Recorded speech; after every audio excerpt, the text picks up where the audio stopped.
Welcome to Deciphering Growth, the show that explores mental health from every angle. We bring you conversations with personal opinions, stories, and practical tips. We aim to break down the stigma and help you live your best life. So please sit back and let's dive in. Before we begin, we want to remind our listeners that this podcast represents the opinions of Tiffany Graves, Eric Stone, and the show's guests. The content provided is for informational purposes only and should not be considered medical advice. Please consult a healthcare professional for any medical questions. The views and opinions expressed are our own and do not represent those of our workplaces.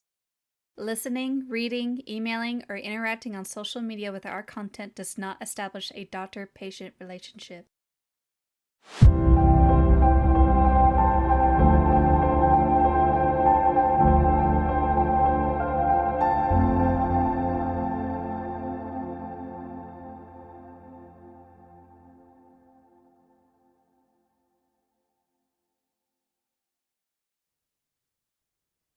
We are here. We're back. Tiffany, unrelated, how do you feel about New Year's resolutions? Just thought. Are we going back to that again? They're garbage. They can suck it. And yeah. I want to say, those of you who are here, that's my favorite episode we recorded. And I actually would probably re-listen to that one a few times. It's my favorite episode we've done. So Tiffany was saying that she was going to try to be more positive before we started. But I was like, nah, that's not necessary. It's too much fun. Thank you all for being here. So while we are a trauma podcast by two counselors, we want to talk about momentum with change. Because oh my lord, there's going to be I don't know, by the time this is coming out, Tiffany, like we're in the middle of all this, people trying to have these resolutions, like there's so much media and social media and news articles and podcasts and all these things. And so, we know it's a very crowded space talking Mhm. about this. So we want to just offer some encouragement of how to build off of this and then maybe how to bounce back if you've had a setback or maybe not the progress you would think you would have made by now. So go ahead, Tiffany, if you have something. I do not have anything. I don't have anything. Run with it. You love New Year's resolutions. Oh, Tiffany's mic is cut out. So she actually is saying right now she loves New Year's resolutions and she really doesn't know where that came from. So that's what she said on the mic. You just can't hear it. It was all a misunderstanding. All just a big misunderstanding. So no, but we just want to talk about like, changes. Like we talked about SMART articles last time and ways to go, but just giving yourself grace. Like, if you gave something your best and your best is like, hey, I meant to get to the gym. I had my backpacks. I set up daycare for kids or childcare and they got sick or you got sick or, oh, okay, like big work project, end of day. Like you can't control everything. So I would just say making sure you're being kind when you're looking at your week. Uh, Influencers are popular because they really portray usually a piece of life that's not sustainable for so many people. I mean, I think about uh, some of these influencers where they do all these crazy pranks or elaborate things. Like they have the time to do that because that is their full time job. Like like they're spending time. They may even have a team of people to do things. It's not just themselves. I want Like to that team is of people. not. Thanks. Yeah, I mean, I don't want to like ruin the image of it for people. I think sometimes when people know how something's made, it makes it less enjoyable. So I don't want to say it's not hard. Like they're working very hard, but it's like I think influencers, it looks effortless. Like you don't see 60 takes, you don't see all the labor. So just your mental health, your journey, your goals for change, they're for you. If you're an influencer, listen to this, like good for you. I have nothing against you personally. It's just you're usually not in a place of portraying the reality. Now I know that there are influencers that portray reality of parenthood and all types of things. And so, but again, like you're still choosing what you post, so you're still creating an image. You're not just putting everything out there. So I just want to encourage you, like you may not know what is real, what is not. I feel like I have a lot of folks I've worked with in my career, and they see people who make really quick change and they don't struggle with things. And, that discourages the hell out of them because they're like, well, what's wrong with me? It's like most people, when you're trying to make some of these changes, they're not easy to make. If they were easy to make, everyone would do them. So just giving yourself kindness, giving yourself grace as you're reflecting, but also like maybe have a check in, like, hey, what worked this last few weeks? What didn't work? What are some things I could try to do better?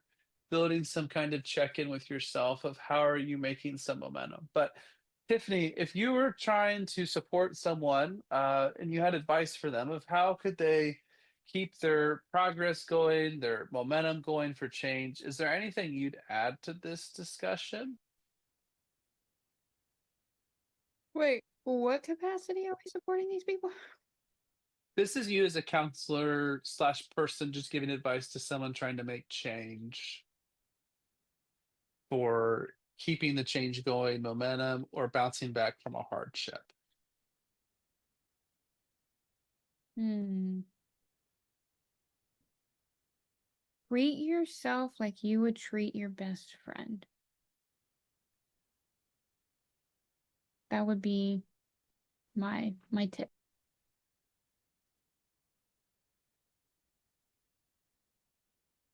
I love it. So we're going to kind of also take a moment just to speak to people who maybe it's not gone well at all. And maybe you're not even sure what progress you've made on a goal. This happens every year. So this is why and I think where Tiffany comes from of not liking New Year's resolutions is, we want sustainable change. That is what we spent a lot of time in our last episode talking about. And what we want sustainable is like if you feel worse, you feel shame, you're less likely to make change, you are less likely to be successful. So we don't want to feel it. So if you're looking back at the first 2-3 weeks of a goal that you've been working on, and you're like, oh my gosh, what is this? I don't know what this would be. Um, that's okay. Like, look back. I mean, if we're talking to I mean, I don't know about you, Tiffany, but like right now as we're recording this, like everyone in my personal and professional life, they're sick. It's like flu season. People are dropping like flies. So it's like, one could be trying to go to the gym, and then if you're sick for 4 days, well, that's not, you didn't do anything bad. You weren't going to go to the gym when you're sick. It's just not going to flow. It's not going to happen. It's not taking care of you.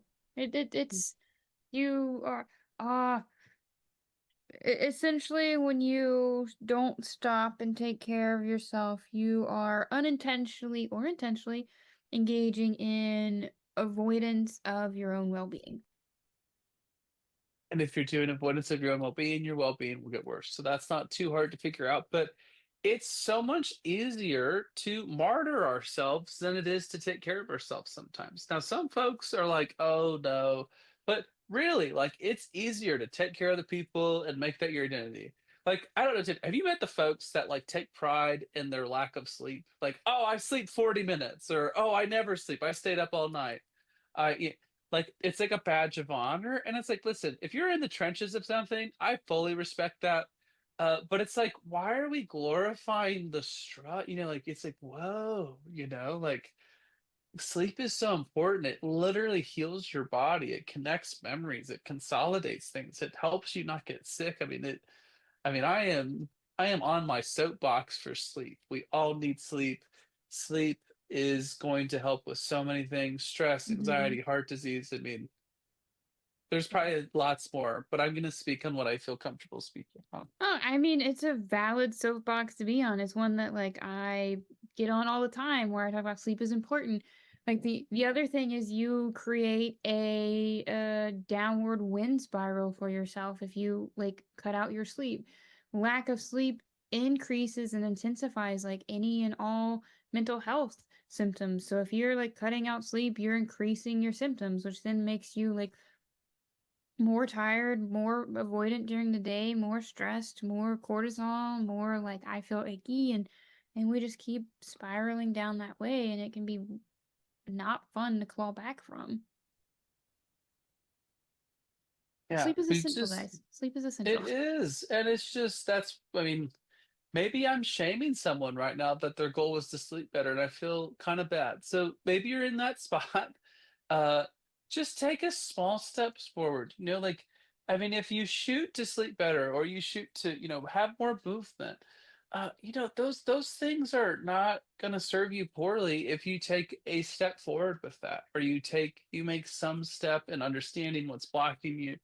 Um, you know, that's worth doing. Like, these are changes that are worth doing. It's not something where it's like, oh my gosh, this is the worst, or, we're trying to help ourselves, support ourselves. And so, you know, it's never too late to get back on the wagon. And, if we talk about motivational or stages of change, you know, there's that saying in substance use counseling, relapse is a part of recovery, but I'm going to change that to relapse is a part of change.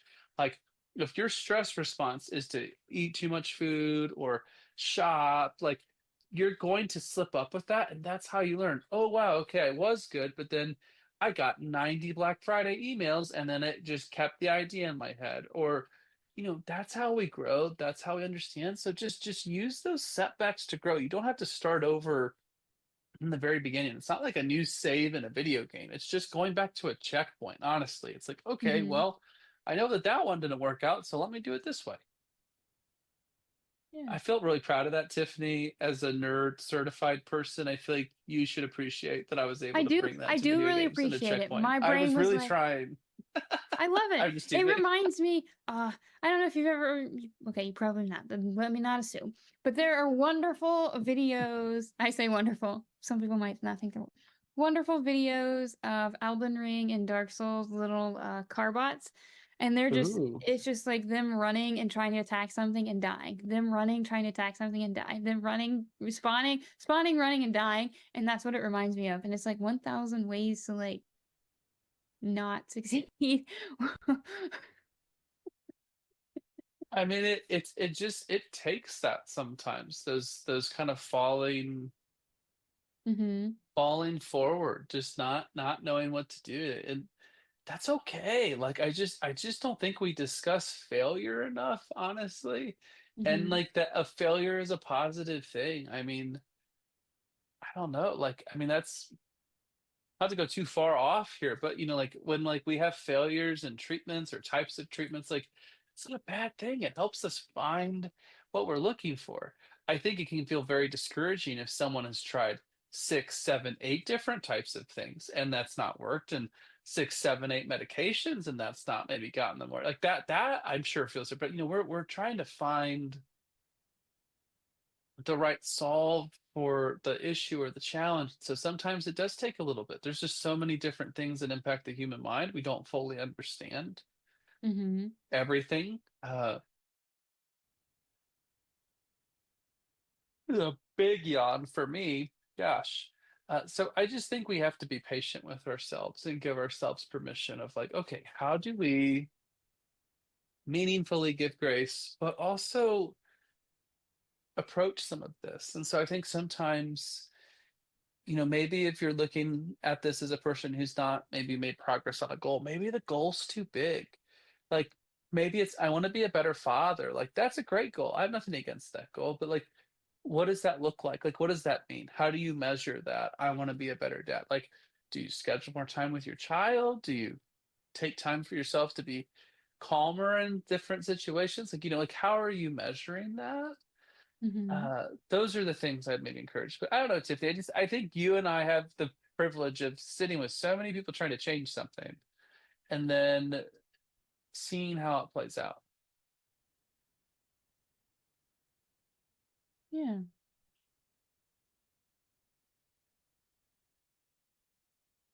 What do you want to change in 2026, Tiffany? What do I want to change?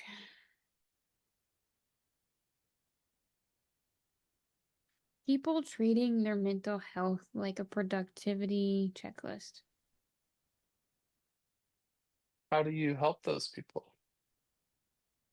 How do I help them? I think this is such a hard question. I ain't throwing hard questions today. I don't um, know. I think I'm taking it personal that you don't like New Year's resolutions. So this is my payback. fair enough. I would help them by starting to recognize that their overall mental well-being isn't a checkbox. It's an ongoing process that, lies in their habits, their choices, and their overall choices that impact how their body functions and how their brain responds to the things that they are like processing and digesting as a result of their choices. And it's not something where you can be like, I drank a hot cocoa, check. I took a hot shower, check. I went to therapy, check. Just because you check those things off doesn't mean that you like have fantastic self-care.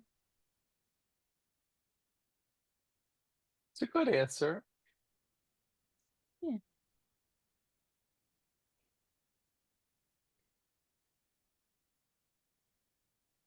Well, we're at that part of the show where I feel like I have more creative freedom. So, Tiffany, how do you feel about a classic logic riddle? Oh, wait. A classic what riddle? A logic riddle.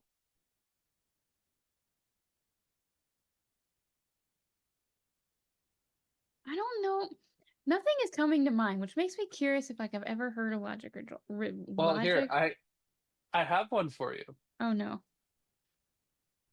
Okay, Tiffany. You need to get a fox, a goose, and a bag of beans across a river. Your boat can carry you plus one item. There are rules. If left alone, the fox eats the goose. If left alone, the goose eats the bag of beans. How do you get everything across safely? There's no limitations on how I can do this. Other than you have to take them on the boat back and forth. Like you can transport them in the boat, and they're all on one side at the start.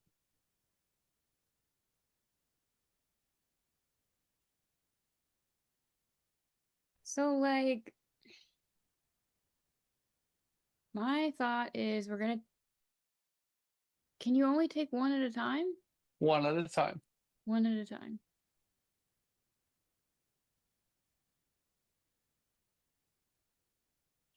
Are we trying to like rationalize something that is just irrational? There is a path to getting them all over in a safe manner. So can we take the beans over, You take the can take the goose, take the goose over, bring the beans back? Well, no, we don't want to bring the beans. There's something where someone has to go over and we bring something back. well done. Yes. But You're I'm not correct. sure. My brain, without like drawing it out on a piece of paper, my brain's like, I'm not sure the order of which this should happen. So, do you want any assistance? I feel like getting assistance. You know what? I'm going to ask for assistance because asking for help's not a cop out when my brain is needing a little bit of a help. Okay. So your step one is to take the goose across. Mm-hmm. Wait, didn't you take the... Well, if you take the fox across and change out the goose, but then I guess you can take the beans back. So take the goose across, come back alone, take fox across, but bring the goose back, Mm-hmm. then take beans across, come back alone, take goose across. And you're done. And now the goose eats the beans and the fox eats the goose because they're all on the same side and nothing's stopping. Well, it's more the logic, but Tiffany, how did you feel getting kind of surprised like that in the middle of our normal recording? I'm pretty confident we've never done that as a soapbox episode or regular episode. So how did you Mm-hmm. feel being put on the spot with that obstacle when you're trying to just record our show? Um, I'm so scatterbrained and like absent-minded that like for me it's just like, oh, okay, this is just part of the show. So for me, doing that, I was trying to maybe just in this live way, like we're trying to do something, random thing comes in the way, and like how do you deal with that? So, like that's just what I think life is right now for a lot of people listening, is that they're trying to work on something, extra financial distress, or kids need this, or like there's just these things that pop up, and so how do we deal with them? So obviously, well, maybe not obviously, for some of us, I think this would feel kind of silly or lighter, but for some, this could be something much bigger, is that obstacle. So obviously we were able to answer that, solve that very quickly. But that is why I'm not trying to be too mean to Tiffany, but just something to kind of simulate. We can be trying to focus on something, and something's like right in our way. Yeah. Tiffany, is there anything you have for this recording today that you want to add in? I just know we're kind of reflecting on change, how to sustain it, ways to bounce back. Ways to bounce back from Setbacks. setbacks. I always just remind people that every hour, every minute is a new clean slate to make a different choice. So like even if you made like last minute you made a choice you're not happy with, like the next minute you have an opportunity to make a different choice to like work towards making steps forward again. No, that's very wholesome.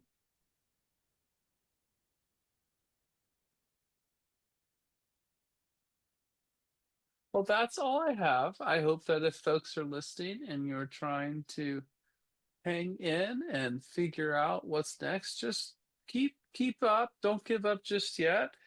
Harder to find the moment sometimes, I think, but don't give up just yet. Why would you ever give up? Okay. Stupid question, Larry. It's overwhelming. It is overwhelming. It's a lot. The human experience is a sticky, tangled. It's easy to lose spirit, man. It just is. It's true. That's interesting. You bring that up, and there's not that many people that I've actually encountered this year who like seem to have any holiday like pizzazz. Pizzazz. Pizzazz. Yeah. Whoa.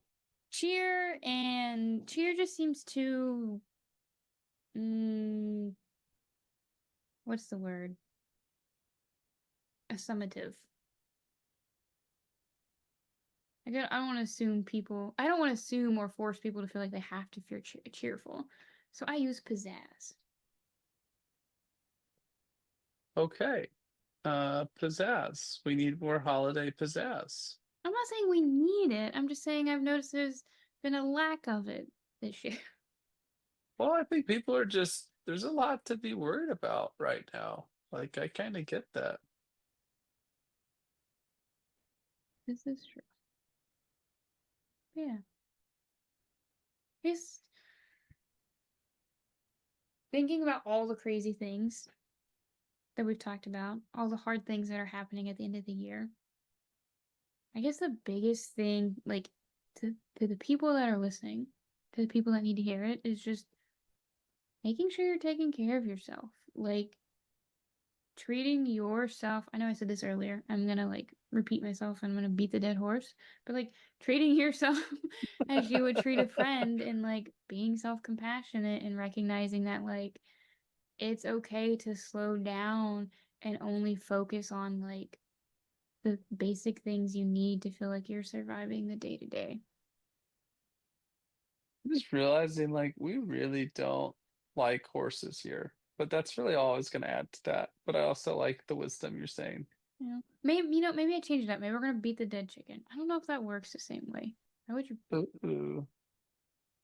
My brain is like wants to sidetrack and like think about where the saying of beating a dead horse came from. But anyway. Yeah. Anyway, we appreciate you guys for joining us. Be kind to yourself during the holiday season, and we will catch you in the next year. Or we're already in the next year. Are we gonna be in the next year? I don't know. We'll catch you around. Thanks for tuning in to this week's episode of Deciphering Growth. We hope you found our conversation helpful and insightful. Subscribe to our podcast for more episodes and check out our Patreon for more content. Don't hesitate to contact us on social media if you have any questions or comments. We'd love to hear from you. Until next time, keep growing.